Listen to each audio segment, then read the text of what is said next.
Credit cards. We usually think of them as a bit of a tightrope walk, right?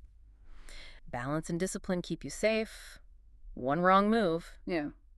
you're in trouble. Yeah, or buried in debt. Mm. But the sources we looked at today, they paint a really different picture. More like loophole generators, if you know the secrets. Exactly. Simple legal strategies that honestly shift the power dynamic back to you. Okay, so this deep dive is about moving from seeing cards as a trap to seeing them as a strategic asset. Yeah. We want you to build credit, earn rewards, get protection, all that good stuff. Right. And the core issue, really, is that banks make billions, partly because people don't know these timing tricks, these reporting dates. Precisely. They kind of rely on you just focusing on that due date. But there's more going on behind the scenes. Okay, let's unpack this. So first stop has to be the credit score, and specifically credit utilization. Our sources hammered this point. It's like 30% of your score. At least. Yeah, it's huge. And it's where most people miss this really immediate tactic. Which is all about when you pay, not just that you pay. Exactly. It's paying before the statement date. See, everyone focuses on the payment due date. But that's often too late for the credit bureaus. Wait, okay, hold on. This is where I think people get tripped up. I always thought, pay by the due date, avoid interest, you're good. That's what they want you to think, maybe. Mm-hmm. But the bank actually reports your balance to the credit bureaus on the statement closing date. Which is before the due date. Right, sometimes weeks before.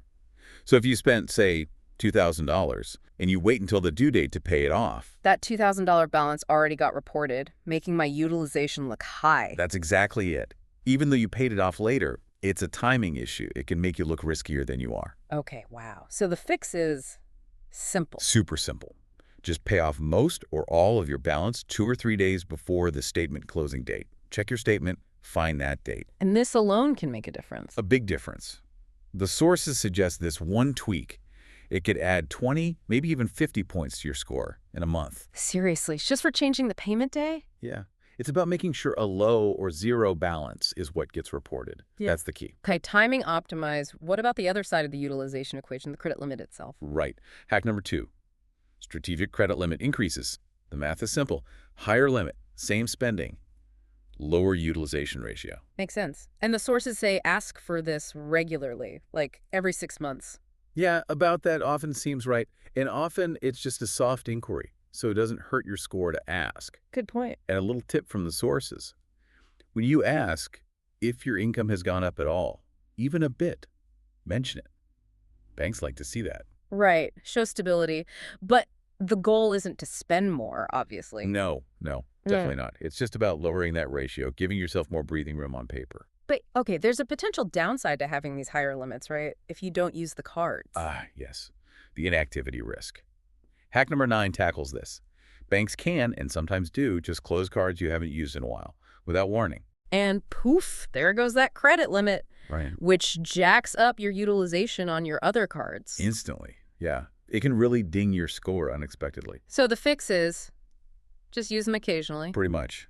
Put a small purchase on each card every few months. A coffee, Netflix, whatever.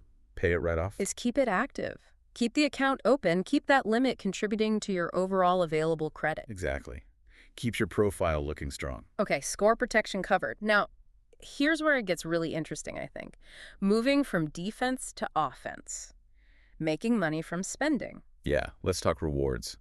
Hack number 3, stacking rewards. Meaning, don't just rely on one card for everything. Right, because no single card is the best for every kind of purchase. Yeah. You gotta strategize. So, like, use one card that gives you, say, 3% back at the grocery store. And another that gives you 5% on gas, maybe seasonally. And the third for travel points when you eat out or book flights? Exactly. You match the card to the spending category to max out the return. That sounds like a lot to keep track of, though. It used to be. But now the sources mention tools like apps, max rewards, card pointers that can actually tell you which card to use where. Oh, nice. So it does the thinking for you. Pretty much. Takes the mental load off. Yeah. And the benefit, we're talking hundreds, maybe thousands back per year. Just for optimizing spending you were doing anyway? That's the beauty of it. Which leads perfectly into hack number 4. This is where the real value is often hidden. Converting points effectively. Avoiding the bad redemptions, right? Like random gift coins. Exactly. Or just taking the statement credit. That's usually the lowest value. It's easy, convenient. And profitable for the bank. You got it. Yeah.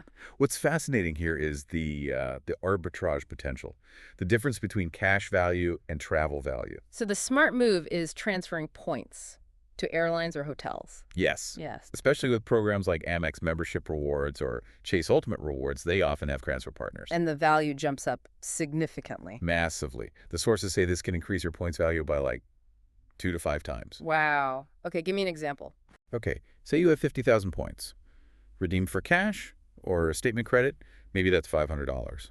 Feels okay, right? Yeah, $500 is $500. But if you transfer those same 50,000 points to the right airline partner, you might be able to book a flight that would cost $1,200 or even more for business class. So you've turned $500 into $1,200 of value. Effectively, yes.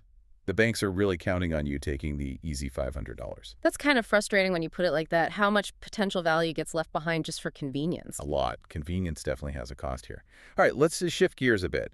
Talk about the built-in protections. Hack number 5, purchase protection. The hidden safety net.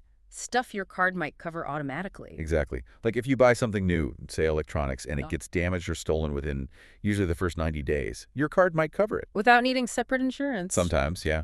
Premium cards might even offer extended warranties or price protection. Price protection. You mean if the price drops after I buy it? Yep.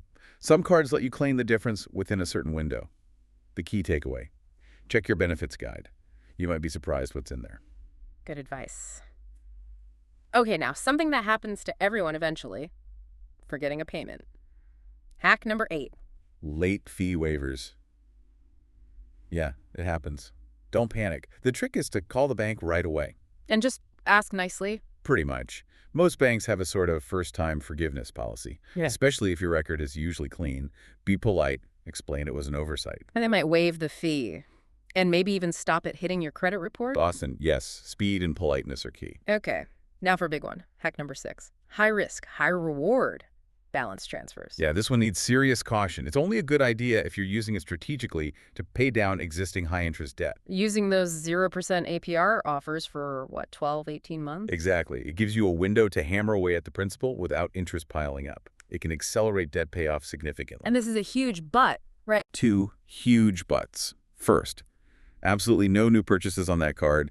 Those usually don't get the 0% rate and start accruing interest immediately at a high rate. Got it. No new spending. What's the second but? It's the deal breaker. Yeah. Miss even one payment during that promotional period, the whole 0% deal can vanish instantly. Oh, And they might even apply the high interest rate retroactively to the entire balance. ouch. Okay, so this is only for the super disciplined, laser-focused on debt elimination crowd. Absolutely. Not for casual use. All right, these tactics are great, but they really rely on a fundamental shift in how you think about the card, don't they? Totally. Which brings us to hack number 7, using the card as a short-term, interest-free loan. This is about timing again, right? Like the payment reporting. Exactly. If you make a purchase right after your statement closes, You get the whole next billing cycle, plus the grace period. which can add up to maybe 45 days before payment is due, interest-free float. Useful for managing cash flow, maybe for a large purchase you know you can pay off soon. Right. But the absolute condition is pay it in full before the due date. No exceptions. Which really hammers home the final point, hack number 10. Treating the card as a strategic asset. This is the core mindset shift. It's not a debt trap waiting to happen, it's a tool. A tool you use strategically.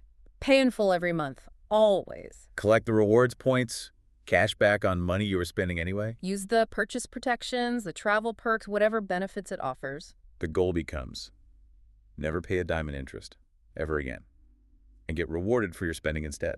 So if you connect all these dots, these hacks really change your relationship with the bank, don't they? Completely. You go from being, a potential source of interest and fee revenue To being someone who actually extracts value from the system.